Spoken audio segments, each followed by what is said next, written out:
not necessarily tribal or regional.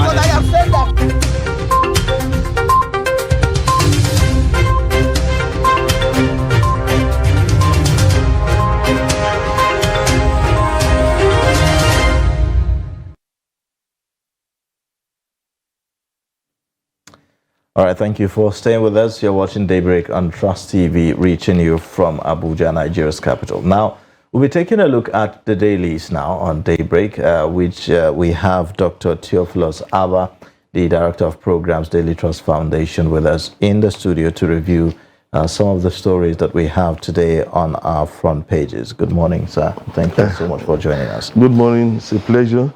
You're welcome. Okay. All right, so let's begin with the Daily Trust newspaper this morning. The lead story there, it says NNPC to resume oil search in Lake Chad next week. And that's Mele Kyari, the CEO of the NNPC Limited. It has the riders that says opens shares for public next year. Our gas pipeline to connect over 11 countries and Europe. All the details is on page 4. Above the lead story, Buhari to governors-elect, deliver on campaign promises or be voted out. And that's on page 12. Resident doctors to begin 5-day warning strike tomorrow on page 6. Inflation hits 22.2% in April despite monetary tightening on page 23. Now, these are the main stories on the Daily Trust cover page. Now let's take a look at the Punch newspaper. It has a lead story that says, Tinubu's inauguration, military IG warn troublemakers as court hears anti-handover case. Beneath that, we have a pictorial of Shehu Kuti in cuffs. This is shortly after following his assault on the police personnel, and then the caption says, Shehu Kuti spends night in custody, please plan arraignment. And then we have Nollywood stars mourn as Murphy Afolabi is buried. Hilda's marathon cooking smashes world record, grabs global attention. We also have gridlock again. Gridlock again, commuters groan on Lagos-Ibadan Expressway. And just above the masthead, we have pay rise. Resident doctors begin warning strike Wednesday. U.S. announces visa ban on Nigerian poor riggers, others. Federal government spends 13 trillion on subsidy, sets removal guidelines. These are the major stories on the Punch newspaper for today. All right. Now let's take a look at the Sun newspaper. That's the Daily Sun newspaper. The lead story on the Daily Sun says U.S. slams visa ban on election riggers. Unveil their identities, Nigerians urge. You also have Khan sets agenda for Tinubu, harps on federal character principle. IGP warns saboteurs, political elite against cuddling Tinubu's inauguration. You also have, beside the pictorial, deliver on campaign promises or be sacked, Buhari tells governors. Senate presidency, more senators oppose APC zoning. Buhari, others, hail Chef Basi for placing Nigeria on global spotlight. Court stops NYSC from publishing disclaimer on Enugu governors-elect's discharge certificate. Don't meddle in your successor's affairs, Saraki, Aliyu, others counsel outgoing governors. Assault on policeman, fella's son handcuffed, detained, may be arraigned. You have also 13 trillion naira spent on fuel subsidy in 16 years. That's according to the federal government. These are the main stories on the Daily Sun newspaper. Over now to the Leadership newspaper, and then it has a lead story that says, avoid debts, pay salaries or fail, Okonjo-Iweala tells governors. And the rider says, perform or be voted out, President Buhari tells governors-elect. And the second rider, let your successors be, Saraki Aliyu Dankwambo caution. Beneath that, we have federal government keeps mum as U.S. imposes visa ban on electoral offenders. We also have resident doctors declare 5-day nationwide strike. Still on the Leadership, insecurity, food scarcity raise inflation to 22.22%. We also have here leadership and DLA partner to address drug abuse. And just beneath the masthead, 13 days to go, threat to inauguration. Perpetrators won't be spared. This is coming from the IGP. These are the major stories on the leadership newspaper. Okay. All right, now let's take a look at the Nation newspaper.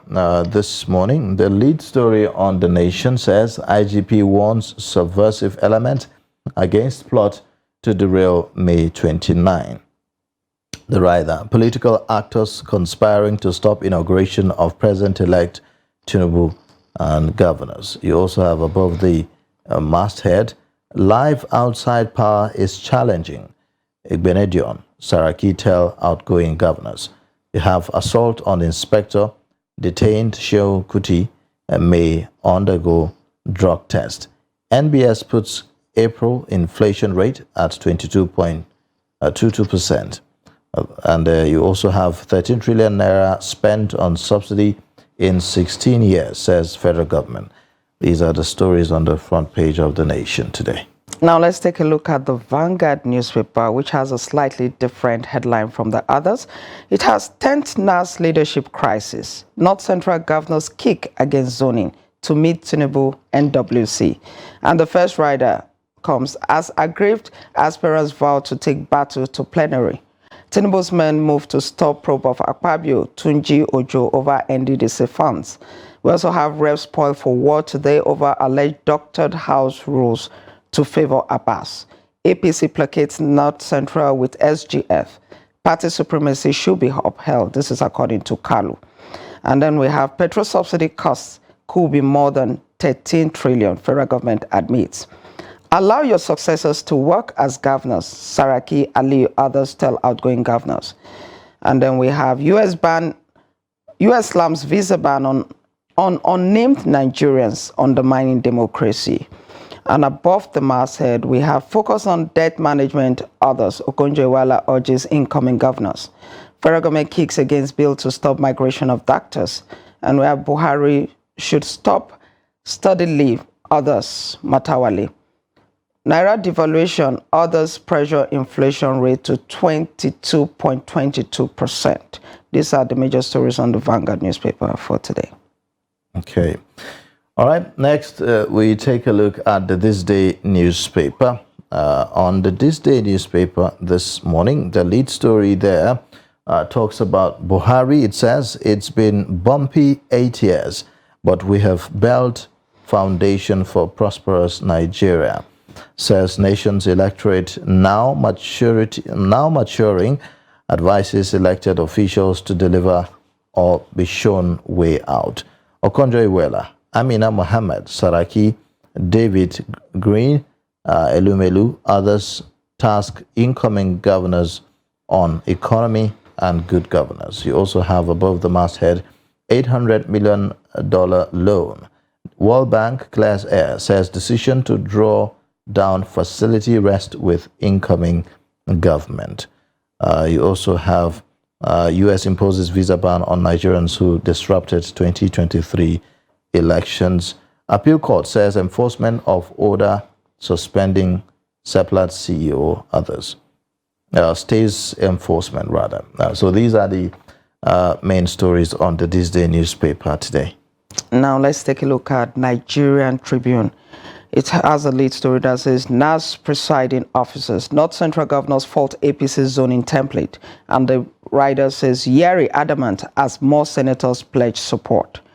We have 222 buildings, 336 families affected by rainfall in Lagos. This is according to NEMA. Suspected terrorist blows up self to evade arrest in Kaduna. Resident doctors begin warning strike. We also have court bars NYC from further disclaiming Enugu governor-elect certificate. Police quiz Shehu Kuti over assault on police officer. Case transferred to SCID.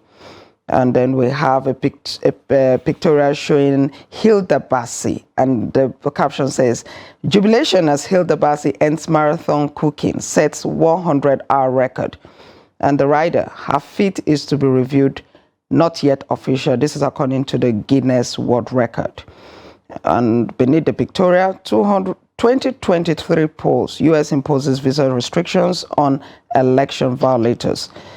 IGP warns persons plotting to scuttle inauguration of new government. And the writer says, manhunt launched for elements behind plot.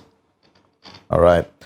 So let's get some perspectives to some of the stories here on our front pages this morning. Like we told you, we have Dr. Theophilus Abba in the studio. Welcome again to Daybreak Time. Thank you. Well, quite a number of stories this morning on the newspapers, particularly talking about the 29th of May inauguration, as well as the address of Mr. President to governors-elect, where he was urging them to perform or risk being kicking out. He says something very striking, that the Nigerian electorates are maturing. Would you subscribe to that? Well, the Nigerian electorate, actually, there was a deliberate voting pattern that took place in 2023 elections, demonstrating that the electorate, can actually decide the fate of politicians who didn't perform or who did not live up to their responsibility. If you look at the outcome of the senatorial and the House of Representatives election, it demonstrated that Nigerians can decide, who should be in power. Where sitting governors lost senatorial election. In the past, it was like a thoroughfare for any sitting governor to move to the Senate. But several of them, who vied for senatorial seat lost. And that demonstrated that, look, the voters, were deliberate, in deciding who should go to the Senate to represent them. Happens also in the House of Reps. In Kaduna State, for instance, we understand, somebody who was a motorcyclist, won an election, because people deliberately voted for him. So that demonstrates that, the voters in Nigeria are now maturing. Then, in addition to that, is the fact that technology has made it a bit difficult for figures to be manipulated. Because the beavers gives you the number of persons who were actually accredited. And so when you want to stuff ballot boxes, it becomes really difficult. Because the number of, you cannot write figures above the number of persons who have been accredited. But in the past, ballot boxes were stuffed. And those who did not, win elections, were declared winners until that happened. But now the system is different. The system is different. So I think what the president said is quite apt. If INEC could, amend some of the errors in the 2023 election, it would be really difficult for anyone to just misbehave, and think that he can get a re-election. Talking about just behave the way you like and get re-election, Okojo-Iweala says something. She talked about, she asked them to watch their debt profile and then be careful how they spend, and also work hard to increase IGR. These are three issues that Nigerians have always talked about, that if these issues are looked into, maybe the plight of people in the states will be a bit better. Do you think that what she has said is going to change anything? Well, the fact remains that for governors, even as journalists, we've not really scrutinized, their operations. Because some of the loans that governors have, collected, for instance, have been misapplied. In several states, you are told that, they took loan to do this, to do that. You go there, you don't find anything on ground. One of the things I worry about is this, even at local government level, you discover that a local government gets maybe 100 million from the federation account. It has a salary bill of maybe 30 million to pay. And at the end of the day, this money is not paid. Many state governors are owing salaries. Many of them are owing salaries. So why should they be owing salaries? They have IGR. Even when you talk about IGR, you see, we have discovered that IGR, many state governments are earning a lot of money, but this one is stolen. Because if you go to the market, if you go to, what they get from Okada riders, what they get from different sources within the state, if you put it together and you judiciously apply them, you can achieve a lot. But at the state level, these funds are stolen. There is no accountability. And so I'm thinking that it will be, governors will not be running into debt. They will not be owing salaries if they actually judiciously manage what they get. And I also advocate, here, that the money they get as, security vote, should be reviewed. For what we know, they get as much as 500 million every month for security votes, and they don't account for it. So governors must be made to be accountable. Because as long as governors are not accountable, everybody wants to become governor. Because you can take money and use the money the way you want, spend the money the way you want, and nobody, ask questions. Then the DMO also must review the debt status of every government, every state government before they approve any loan. Because every foreign loan is backed up by the federal government through the DMO. So you can't just be collecting loans on behalf of generations unborn, and we don't see how these funds are applied.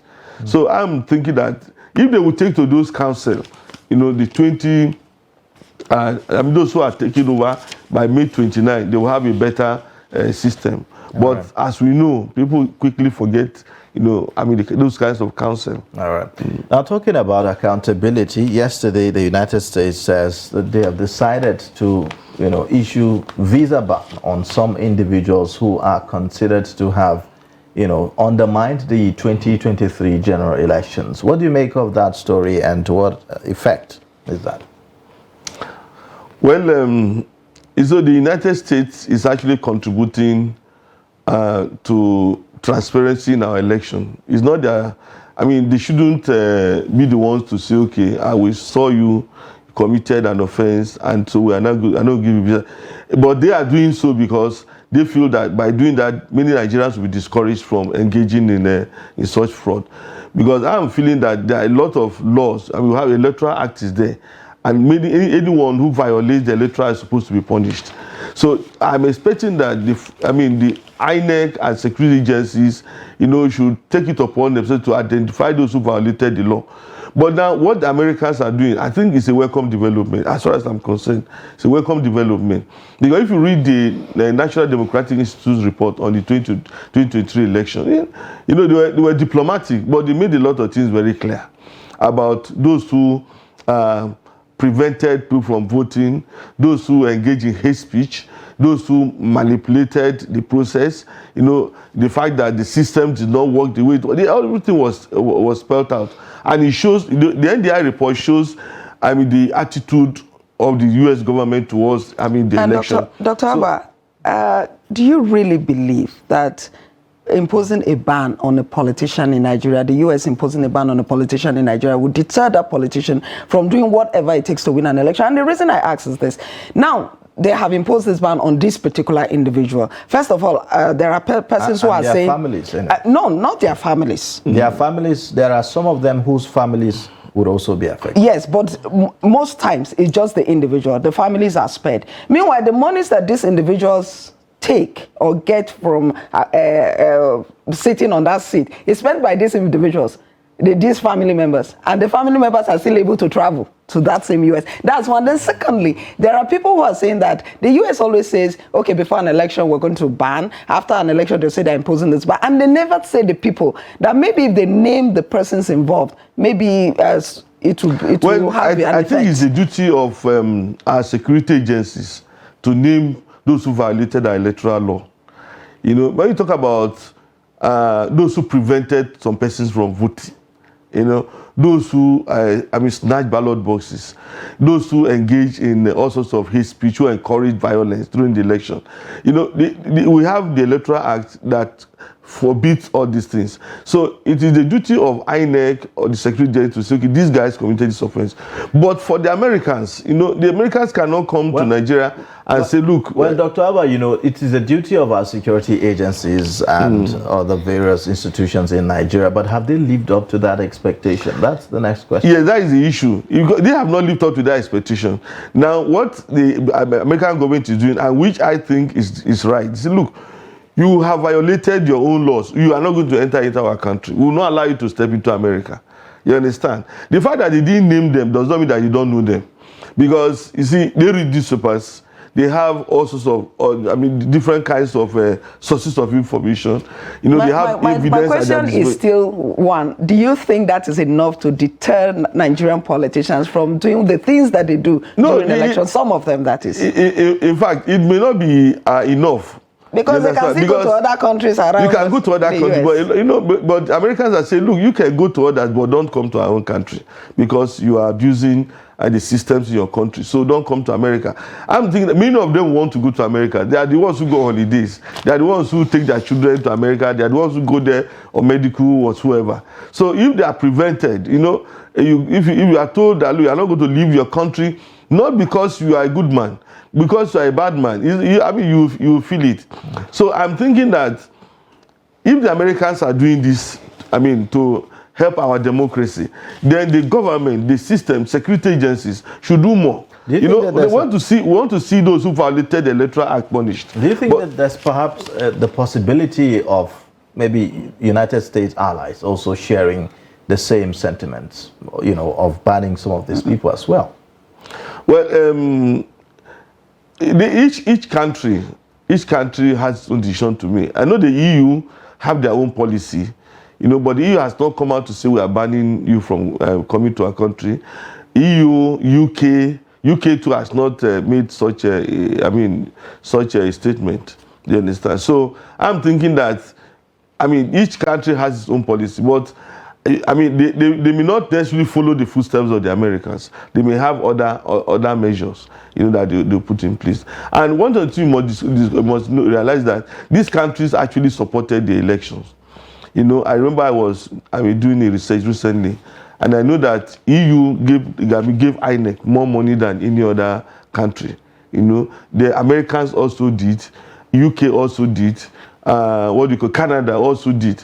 These countries, they support the election. So if they have given so much money in billions of naira, I think when I put the whole thing together, it's over 100 billion that came to INEC, right, you know, from these countries. They expect that, look, we cannot invest so much in your country, in your election, and still have this outcome. Okay. And so we must have to punish those things that violated. All right. Well, another story that has been on the front burner has generated a lot of buzz, really, on the social media space, is the story of the arrest of Seun Kuti, son of Fela Kuti, which has gone viral. A lot of people have been talking and sharing their perspectives on it. We saw him in a picture, handcuffed, not just in a picture, but even in a video as well. And this is someone we learned turned himself in, you know, in Ikeja police, at the Ikeja police command, and yet he was handcuffed. And people are saying, well, if he turned himself in, why are you arresting him? Why putting him on handcuffs? And there are still a lot of, you know, controversies around this. My own perspective, but that's not taking away what he did. You know, seen in a video, slapping a police officer, and, you know, doing things that certainly is illegal. Okay, my own perspective is this. You see, the police officer is the symbol of the government, the federal government. If he was not in uniform, it's a different. If he was in uniform, you are slapping, you know, the government, which I think is not acceptable anywhere in the world. You see, as long as, you put on your the police uniform, you are a police officer, you are wearing your uniform, you see, you should be respected. You know, that's why if a traffic controller is at a traffic junction, he will just raise his hand and every vehicle will stop. If he didn't wear that uniform, people say, who are you? They can even drive off. So for Seun to have behaved like that is very, very, very, very bad. And for it to be caught on video, I don't know whether, I would think that it was premeditated. If the video was, if it was deliberately recorded on video, it was other commuters. It appeared as if it was recorded by someone else. But Seun should not have behaved in that manner. No matter what a police officer has done, even if he violated it, you have the duty to report to the police station, to the even commissioner or whatsoever. You just take his details and report, but not to slap and assault a police. It is totally wrong. And I'm thinking that what the police did by handcuffing him, well, is to demonstrate that, look, you are not above the law. And so as many as see him, handcuff, next time they will not assault a police officer. We know that our police officers may not be living up to expectation, yes, but we must respect. But must there respect. are rules regarding making arrest and handcuffing a person. And people are saying, well, if you seek to enforce the law, if you seek to protect the law as the authority or as the police, then you also have a duty to make sure that you yourself, you are not in breach of the law. Because what there are people who are quoting the Criminal Criminal Justice Act, saying that the procedure for arrest does not include you handcuffing someone who is turning himself in. He was not. There are conditions for arresting and handcuffing a person, except if a person is resisting arrest or there's a danger that is likely to be posed to the officers and the rest of them. So you now handcuff the person. So they are saying that he turned himself in. There wasn't any need for you to put him on handcuffs, and that's a breach of law. Well, that is a matter of law, because you can argue it either way. Because if you are under arrest, your movement is restricted. If your movement is restricted, I mean, if they felt that, look, they need to handcuff you to restrict your movement, they can do. But then that is about the law. But I'm thinking that what the police have done is actually to discourage others from behaving in that manner. Because we have seen people in Nigeria, who assault policemen. You have them as, security. Maybe you ask the police to give you some security persons to guide you, or then you assault them, you beat them up, you send them to do menial jobs. So it diminishes the integrity of the police.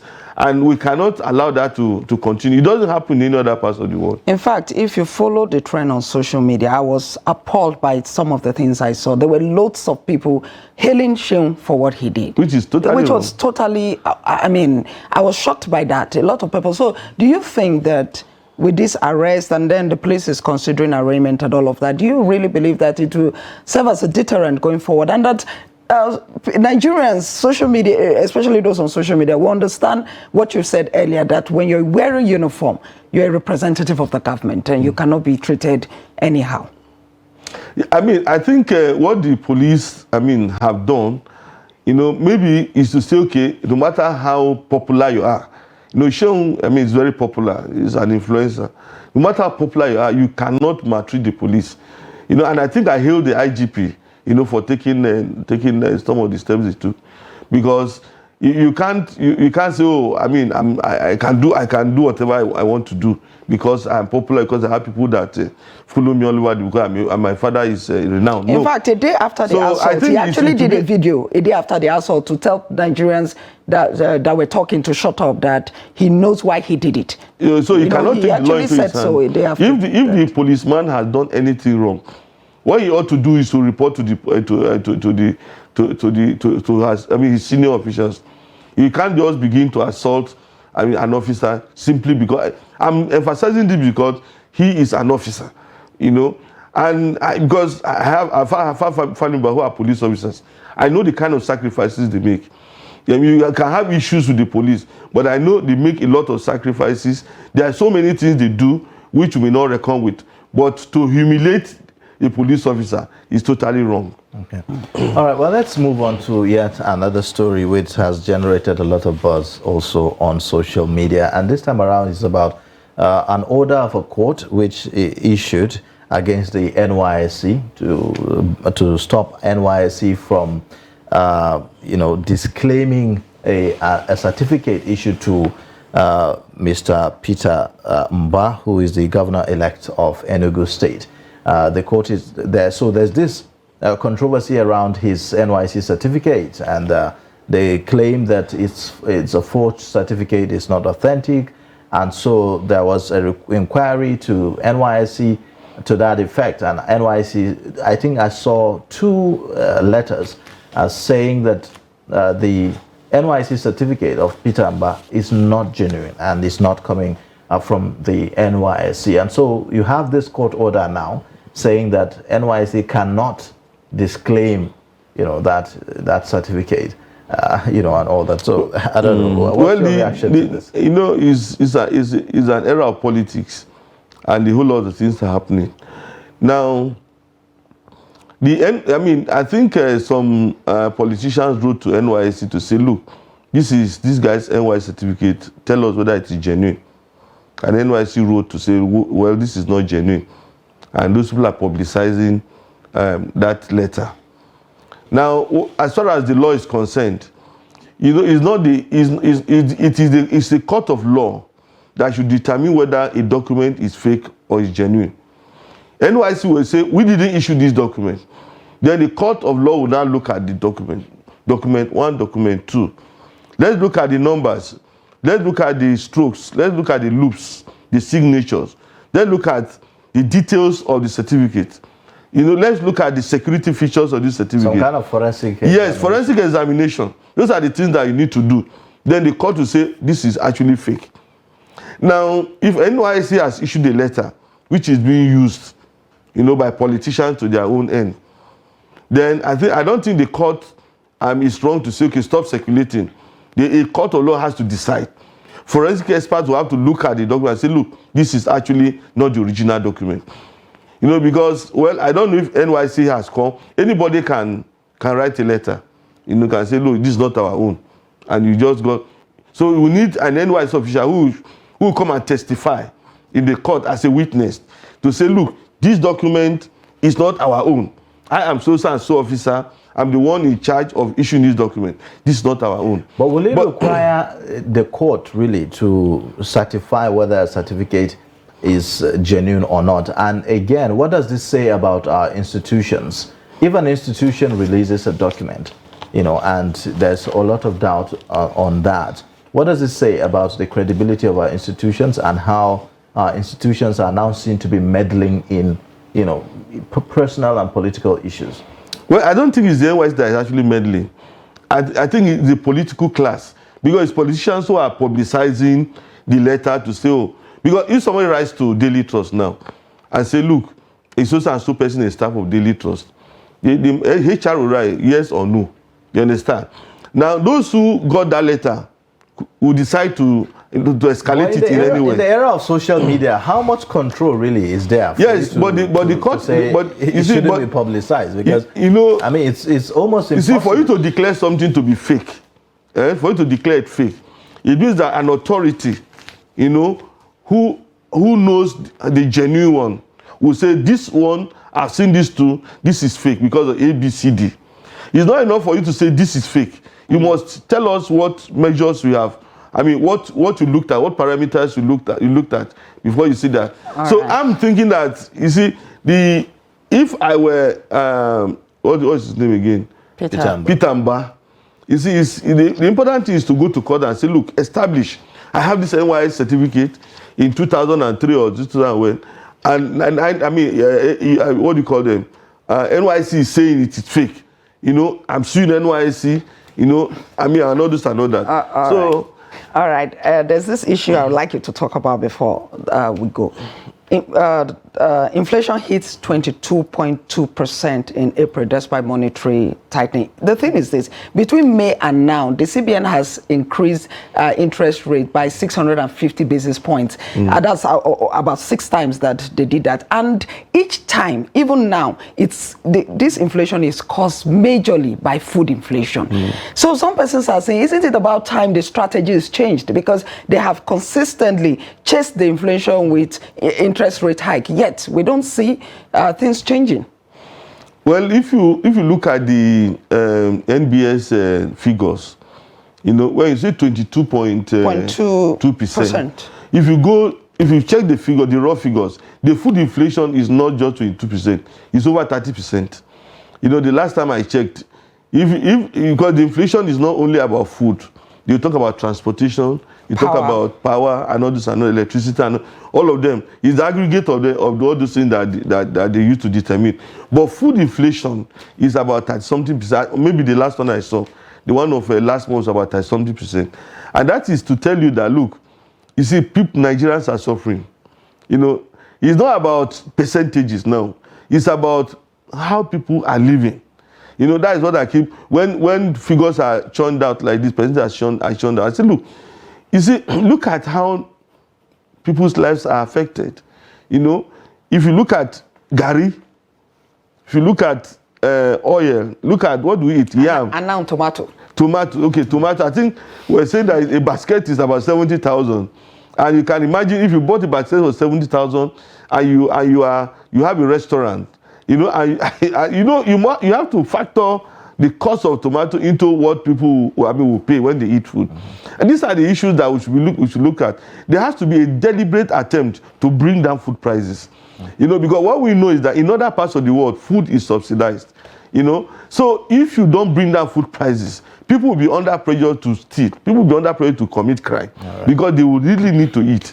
So, in spite of everything, I think the next government must be deliberate about it. You don't just leave things to chance. Okay. Before we leave, Doctor, I would like your comments on the record breaker, Hilda Bassi, who is now holding the world record. Well, we are still waiting for the Guinness Book of Record, but she has clocked 100 hours cooking. And with Ayuba now saying that that's a new standard for women to be cooking. I don't understand.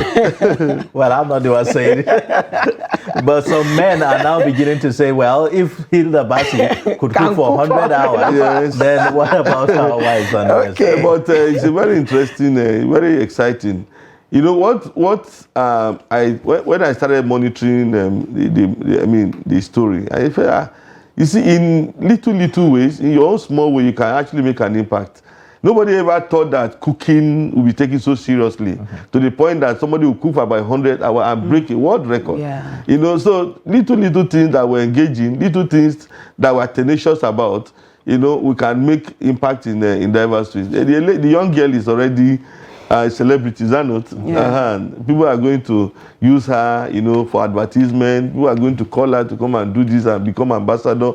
I won't be shocked if one food industry say, okay, come and become our food ambassador. In and fact, like that. Airlines and other you know, tourist companies are already saying, well, we are giving you a free trip to Maldives to go there, stay for.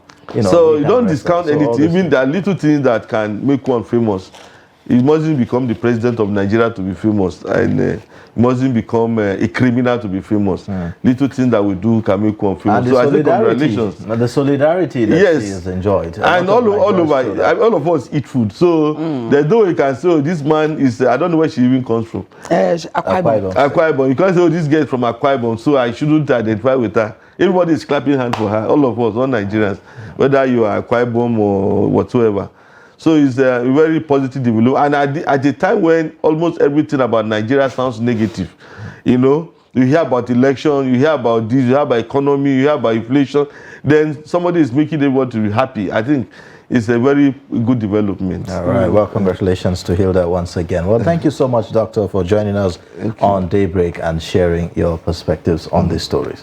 Thank you very much. Dr. Theophilus Abba is the Director of Programs, Daily Trust Foundation, joining us on Daybreak for his perspectives on the stories on the front pages of our newspapers. We'll take a short breather. When we return, we'll take a look at the headlines again and our main discussion of the day. Join us again. But in a situation where you find that they look like the same, not necessarily tribal or regional.